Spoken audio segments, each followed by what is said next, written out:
97% des physiciens acceptent la vitesse de la lumière comme une barrière infranchissable et absolue. Et pourtant, cette certitude repose sur un raisonnement circulaire que presque personne ne remet en question. Et si cette erreur collective était la seule raison pour laquelle nous n'avons jamais capté le moindre signal extraterrestre? Prenez une seconde pour mesurer l'ampleur du problème. En novembre 2026, la sonde Voyager 1 va franchir un cap historique. Elle deviendra le premier objet fabriqué par l'homme à atteindre une distance d'un jour-lumière de la Terre. Lancée il y a presque 50 ans, voyageant à plus de 61 000 km/h, chaque message que nous lui envoyons met désormais 24 heures pour lui parvenir. Et 24 heures à revenir. 2 jours pour un aller-retour. Et ça, c'est notre voisinage immédiat. Alpha du Centaure, le système stellaire le plus proche du nôtre, se trouve à 4,35 années-lumière. Un message envoyé à la vitesse de la lumière mettrait plus de 4 ans à arriver, et autant pour obtenir une réponse. Une conversation de 8 ans pour un simple aller-retour. Autant dire que personne dans l'univers ne va utiliser ce genre de messagerie pour discuter stratégie avec ses voisins galactiques. D'ailleurs, une étude publiée récemment vient de confirmer ce que beaucoup soupçonnaient. Les lois fondamentales de la physique condamnent les futurs explorateurs interstellaires à un isolement quasi total. Les équipages devront accepter de fonctionner de manière complètement autonome, sans aucune interaction opérationnelle ni sociale avec leur point de départ. Pas exactement la vision romantique du voyage spatial que l'on vous vend dans les films. Bon, et c'est là que l'histoire prend un tournant inattendu, car cette limitation ne concerne pas uniquement nos ambitions d'exploration, elle est peut-être aussi la clé du plus grand mystère scientifique de notre époque, le paradoxe de Fermi. L'univers observable contient des centaines de milliards de galaxies, chacune abritant des centaines de milliards d'étoiles. La probabilité qu'une vie intelligente n'ait émergé qu'une seule fois ici, sur cette petite planète bleue, est statistiquement absurde. Alors, pourquoi le silence? Pourquoi aucun signal, aucune trace, aucune visite? La réponse pourrait être assez étrange. Tout le monde communique déjà, mais non pas avec des ondes électromagnétiques limitées par la vitesse de la lumière. Nous chercherions des signaux radio dans un univers où personne n'utilise la radio. Ce serait comme chercher à joindre quelqu'un par fax dans une civilisation qui utilise déjà la 6G. Mais attendez, vous allez voir qu'en fait, la réalité est encore plus étrange que cela. Et pour comprendre pourquoi la limite de la vitesse de la lumière est peut-être une illusion, il faut d'abord comprendre d'où elle nous vient. Dans la théorie de la relativité restreinte, la vitesse de la lumière est une constante fondamentale. Franchir cette barrière-là exigerait une quantité d'énergie infinie. C'est mathématiquement élégant, physiquement vérifié à de très nombreuses reprises, et pourtant peut-être fondamentalement incomplet. Car cette théorie ne prend pas en compte les effets quantiques. Tous les physiciens le reconnaissent. Il nous manque une théorie de la gravité quantique. La relativité générale décrit magnifiquement le cosmos à grande échelle. La mécanique quantique règne sur l'infiniment petit. Mais personne n'a encore réussi à les réconcilier. Alors, pourquoi est-ce qu'une limitation qui est issue d'une théorie que tout le monde admet comme incomplète, devrait-elle survivre à sa propre correction ? D'ailleurs, sur le mois qui vient de s'écouler, en mars 2026, des chercheurs de la TU Wien ont publié des travaux remarquables. Ils ont développé ce qu'ils appellent l'équation Q-désique, une version quantique des trajectoires suivies par les particules dans l'espace-temps. Leur conclusion, c'est la suivante. Dans un espace-temps quantique, les particules pourraient dévier des trajectoires prévues par la relativité classique. Ce n'est pas une spéculation, c'est un résultat mathématique publié. Et la même semaine, une équipe de l'université de Waterloo et du Perimeter Institute a exploré la gravité quadratique quantique, une approche qui reste cohérente même aux énergies extrêmes du Big Bang, là où la relativité classique s'effondre. Les physiciens avancent généralement 2 arguments pour défendre cette barrière. Le premier, c'est l'argument de la causalité. En gros, si quelque chose pouvait voyager plus vite que la lumière, on pourrait théoriquement envoyer des messages dans le passé, ce qui créerait des paradoxes temporels incroyables. On pourrait, par exemple, se prévenir de ne pas investir dans une bulle spéculative avant son éclatement. Sauf que cet argument contient une faille majeure en réalité. Il suppose qu'il n'existe pas de direction privilégiée du temps. Or, le temps a manifestement une direction. Les œufs se cassent mais ne se recollent pas. Vous vieillissez, vous ne rajeunissez pas. Les secondes que vous avez passées sur cette vidéo ne reviendront jamais. Votre café refroidit, jamais il ne se réchauffe spontanément. L'entropie augmente. Cette fameuse flèche du temps que les physiciens appellent un découpage privilégié de l'espace-temps, qui élimine complètement le problème des paradoxes causaux. Même avec des signaux supraluminiques, ces signaux ne pourraient voyager que vers l'avant dans le temps. Pas de boucle temporelle, pas de paradoxe. Et ce découpage privilégié n'entre même pas en contradiction avec la relativité. Tous nos modèles cosmologiques en possèdent un, généralement lié au fond diffus cosmologique, qui est cette lumière résiduelle du Big Bang qui baigne l'ensemble de l'univers. Et ce détail est très important, je le répète, car il détruit le premier pilier de l'argument contre la communication supraluminique.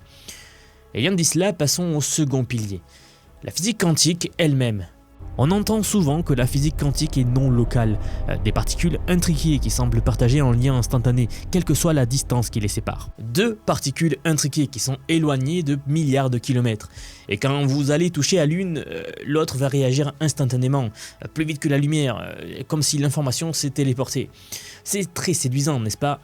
Sauf que c'est aussi complètement faux. Non, en réalité, quand vous mesurez une particule d'une paire qui est intriquée, l'autre ne subit strictement aucune modification, zéro. C'est un fait expérimental que beaucoup de professionnels du domaine semblent étrangement ignorer. Ce qui se passe réellement est bien plus subtil. Quand deux particules sont intriquées, elles partagent un état corrélé dont vous ignorez tous les détails. Dès que vous mesurez l'une, vous apprenez instantanément quelque chose sur l'autre. Ce n'est pas un signal qui traverse l'espace, c'est simplement une déduction logique. Le principe est le même que celui d'une paire de gants. Si vous ouvrez un colis et trouvez le gant gauche, vous savez instantanément que l'autre colis contient le droit. Aucune information n'a voyagé, vous avez juste appris quelque chose. Et c'est la seule façon dont la physique quantique est non locale. Voilà pourquoi il est impossible de transmettre des informations supraluminiques avec des particules intriquées dans le cadre de la mécanique quantique standard. La mesure révèle une propriété, elle n'en crée pas une. Les probabilités restent identiques des deux côtés, quoi que vous fassiez. Alors oui, je vous ai dit ça, mais la suite va vous faire comprendre pourquoi c'est crucial. Toute la discussion sur la non-localité quantique repose en réalité sur une croyance, l'idée que les propriétés des particules n'étaient pas déterminées avant leur mesure. Avant l'observation, chaque particule serait dans une superposition, dans plusieurs états simultanément. C'est seulement en mesurant l'une que les deux acquièrent un état défini. C'est ce qu'on appelle en physique l'effondrement de la fonction d'onde. Et mathématiquement, cet effondrement se produit instantanément, plus vite que la lumière. C'est d'ailleurs pour cette raison qu'Einstein lui-même s'opposait à cette interprétation de la physique quantique. Mais voici la question que presque personne ne pose. Cet effondrement se produit-il réellement ? Il n'existe pas la moindre preuve expérimentale qu'il s'agisse d'un processus physique réel, aucune, zéro. Il s'agit de mathématiques. Pour ceux d'entre vous qui connaissent les mathématiques de la physique quantique, vous savez que certes c'est des mathématiques de très haut niveau, la théorie est séduisante, mais ça reste des mathématiques. Et les physiciens y croient uniquement parce qu'ils considèrent que la signalisation supraluminique est impossible. Vous voyez le cercle vicieux ? Et c'est justement ici que rentre en jeu un concept que la majorité des physiciens rejettent sans même l'avoir étudié, le superdéterminisme. Alors, l'idée c'est la suivante. Si les particules avaient en réalité un état défini avant toute mesure, mais que nous l'ignorions simplement, alors on parle d'une théorie des variables cachées. Et le superdéterminisme est la seule manière de rendre une telle théorie compatible avec toutes les observations de la physique quantique sans invoquer de non-localité. Son principe, c'est que les conditions initiales de l'univers corrèlent les états des particules avec les choix de mesure des expérimentateurs. Pas de conspiration, pas de négation du libre arbitre. Simplement la reconnaissance que dans un univers entièrement déterminé par ces conditions initiales, les corrélations que nous observons dans les expériences quantiques sont une conséquence naturelle de la physique sous-jacente. C'est sur le plan logique l'explication la plus économique de ce que nous observons en quelque sorte. Pourtant, l'immense majorité des physiciens la rejettent, non pas parce qu'ils l'ont étudiée et réfutée, mais simplement parce que le consensus actuel dit qu'elle est fausse. C'est un cas d'école, de pensée de groupe dans le milieu académique, une chose que nous voyons de plus en plus dans le domaine de la science. Ayant dit cela, le plus surprenant arrive dans un instant, car le superdéterminisme ne se contente pas de réinterpréter la mécanique quantique. Il suggère quelque chose de beaucoup plus profond. Écoutez bien, ce serait que la physique quantique n'est pas fondamentale. Qu'il existe une couche de réalité sous-jacente plus profonde que nous n'avons pas encore découverte. La mécanique quantique ne serait alors qu'une description statistique moyenne d'une physique déterministe plus fondamentale encore. Le parallèle avec la thermodynamique est d'ailleurs frappant. La thermodynamique, c'est une branche de la physique qui décrit le comportement moyen de milliards de particules. Mais sous cette description moyenne se cache la mécanique statistique, une théorie encore plus fondamentale qui explique pourquoi les lois thermodynamiques fonctionnent. D'ailleurs, ce n'est pas un hasard si l'équation fondamentale de la mécanique quantique ressemble étrangement à l'équation de Liouville, qui est une équation de la mécanique statistique classique. La ressemblance n'est peut-être pas une simple coïncidence. Et voilà où tout bascule, car dans toute théorie statistique, des écarts par rapport à la moyenne sont possibles. Et si la mécanique quantique est effectivement une théorie statistique d'une physique plus profonde, alors ces écarts existent. Et ces écarts, dans le cadre du superdéterminisme, permettraient d'envoyer des signaux plus vite que la lumière. Car dans une telle théorie, le résultat d'une mesure sur une particule dépend de ce que l'on choisit de mesurer, et cette mesure effectuée d'un côté peut influencer le résultat obtenu de l'autre, plus vite que la lumière. Non pas parce qu'un signal traverse l'espace, mais parce que les deux résultats étaient déjà déterminés lors de l'intrication initiale. On pourrait penser qu'une telle perspective motiverait furieusement les physiciens à explorer cette couche de la réalité cachée, n'est-ce pas? Et pourtant, c'est exactement l'inverse qui se produit. Le raisonnement dominant fonctionne ainsi. La vitesse de la lumière est une limite absolue, donc la physique quantique doit être fondamentale, donc la vitesse de la lumière est une limite absolue. C'est un raisonnement parfaitement circulaire. La conclusion sert de prémisse à elle-même, et des milliers de physiciens brillants tournent dans cette boucle sans s'en apercevoir. Ce qui rend cette situation encore plus fascinante, et une des raisons pour lesquelles je vous en parle, c'est que des indices commencent à apparaître. En janvier 2026, des physiciens ont publié dans la revue Nature, donc la plus grande revue pour les sciences, des nouvelles preuves de l'existence de propriétés que les particules quantiques semblent conserver d'une mesure à l'autre, comme si elles se souvenaient de leur état précédent. Un comportement difficile à expliquer sans variable cachée. Et le mois dernier, en mars 2026, des chercheurs de l'université de Witwatersrand ont découvert un univers topologique caché à l'intérieur de la lumière intriquée, atteignant 48 dimensions avec plus de 17 000 signatures topologiques distinctes. En gros, c'est un nouveau vocabulaire colossal pour encoder l'information quantique que personne ne soupçonnait. Pendant ce temps, Quantinuum a réalisé des calculs avec 94 qubits logiques, sans la moindre erreur logique sur des milliers d'essais. Et une équipe de l'ETH de Zurich, dirigée par le professeur Andreas Wallraff, a démontré comment effectuer des opérations entre qubits logiques supraconducteurs, tout en corrigeant les erreurs en temps réel. Et même IBM, qui affirme avoir résolu le plus gros obstacle de l'informatique quantique avec une méthode de correction d'erreurs 9 fois plus efficace que les précédents. La machine s'emballe, et plus ces technologies quantiques vont progresser, plus elles vont générer des données que nos théories actuelles vont avoir beaucoup de peine à expliquer.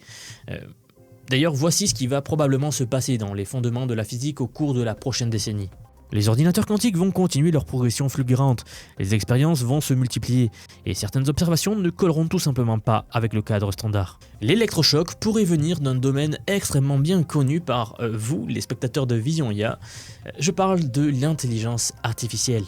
En 2026, l'IA ne se contente plus de trier des données ou de générer du texte. Elle participe activement au processus de découverte scientifique. Elle génère des hypothèses, pilote des simulations et identifie des anomalies que les chercheurs humains n'auraient pas vues. À ce moment-là, quelqu'un, ou peut-être même une IA qui analyse des données, des montagnes de données expérimentales, finira par constater qu'une théorie des variables cachées explique ces anomalies avec une élégance que le modèle standard ne peut pas offrir aujourd'hui. Cette théorie nous indiquera comment obtenir des résultats hors distribution pour les particules quantiques. Et grâce à ces résultats, il est possible que la transmission de signaux supraluminiques deviendra possible. Ce n'est pas de la science-fiction, c'est la conclusion logique d'une chaîne de raisonnement que n'importe qui peut vérifier. La relativité est incomplète, la mécanique quantique ressemble à une théorie statistique, le superdéterminisme est la seule interprétation locale cohérente, et les théories de variables cachées permettent, en principe du moins, la signalisation supraluminique. Chaque maillon de cette chaîne est solide, c'est la chaîne entière que personne n'ose assembler. Et pendant que les physiciens débattent, l'univers, lui, continue de nous envoyer des visiteurs. Par exemple, la comète interstellaire 3I Atlas, photographiée pour la première fois depuis l'orbite martienne, par la sonde Tianwen-1, qui nous rappelle que des objets traversent notre système solaire en provenance d'autres étoiles. Des messagers silencieux en quelque sorte d'un cosmos qui grouille probablement de vie intelligente. Une vie qui communique peut-être déjà à des vitesses que nous ne savons pas encore détecter. La bonne nouvelle, c'est que l'histoire de la physique est jalonnée de barrières prétendument infranchissables qui ont fini par tomber. La barrière du son était considérée comme une limite absolue, on pensait être au centre de l'univers, que tout tournait autour de la Terre, et tellement de choses que nous pensions inconcevables qui se sont concrétisées. La fission nucléaire aussi était jugée impossible à contrôler, jusqu'à ce qu'elle ne le soit plus. Alors vous le savez sans doute, mais il suffit de reprendre des livres d'histoire de la science, pour savoir que chaque génération a ses certitudes indépassables, et que chaque génération suivante les pulvérise. Et le mur infranchissable de la vitesse de la lumière sera peut-être simplement la prochaine sur la liste. Messieurs, dames, si ce sujet vous passionne, si vous sentez que comprendre ces révolutions scientifiques en cours pourrait transformer votre manière de voir le monde et les technologies qui les façonnent, si vous voulez faire partie de ceux qui comprennent avant les autres ce qui va arriver, alors j'ai justement quelque chose pour vous. J'aimerais vous dire que depuis quelques mois déjà, j'ai construit un programme d'apprentissage unique. Je vous apprends l'IA sous tous ses aspects. C'est un parcours que j'ai créé et pensé pour vous transmettre tout ce que je sais. Alors non seulement sur les modèles d'IA comme ChatGPT, Gemini de Google, Grok de Elon Musk, Claude, etc. Je vous montre en fait et surtout la manière de les intégrer concrètement dans votre vie, dans votre travail, dans vos projets. Et ce que vous soyez salarié, indépendant, entrepreneur ou même à la retraite. Car oui, nous avons beaucoup de retraités dans la communauté et ils utilisent l'IA au quotidien. J'ai récemment sorti la plus grosse mise à jour à ce jour de la formation. Ça fait un petit moment que j'en parlais, mais ça y est, elle est là, elle est en ligne. C'est un module entièrement dédié à l'automatisation par IA, donc en utilisant N8N. Autrement dit, la création d'agents IA, donc des espèces de salariés virtuels qui vont travailler pour vous et tout faire pour vous. En somme, vous faire gagner des heures et des heures et des heures. Vous êtes déjà plus de 6 à 7 000 à avoir rejoint ce programme, donc merci pour tout ce soutien. Et enfin, sachez qu'il n'y a pas besoin d'être développeur, pas besoin d'avoir un profil technique. Je vous prends par la main et pas à pas, avec des leçons vidéo claires, des cas concrets pratiques, on voit tout ce qui touche à l'IA. Dernier point, mais pas des moindres bien sûr, si vous nous rejoignez aujourd'hui, vous aurez accès à toutes les évolutions du futur. Sans surcoût, accès illimité à vie à tout ce que je veux vous apprendre. Donc aujourd'hui, c'est un paiement unique, ce n'est pas un paiement mensuel, c'est juste un paiement unique et vous aurez accès à vie à toutes les mises à jour que je vais faire en permanence et que je fais en ce moment même d'ailleurs. Donc si cela vous intéresse, vous avez les liens en dessous de la vidéo, donc soit en description, soit en commentaire épinglé pour nous rejoindre. Dans tous les cas, moi, je serai très heureux de vous accueillir dans le programme Vision IA. Si vous êtes encore là, merci d'avoir regardé cette vidéo jusqu'au bout et je vous dis à très vite pour la prochaine vidéo. À bientôt.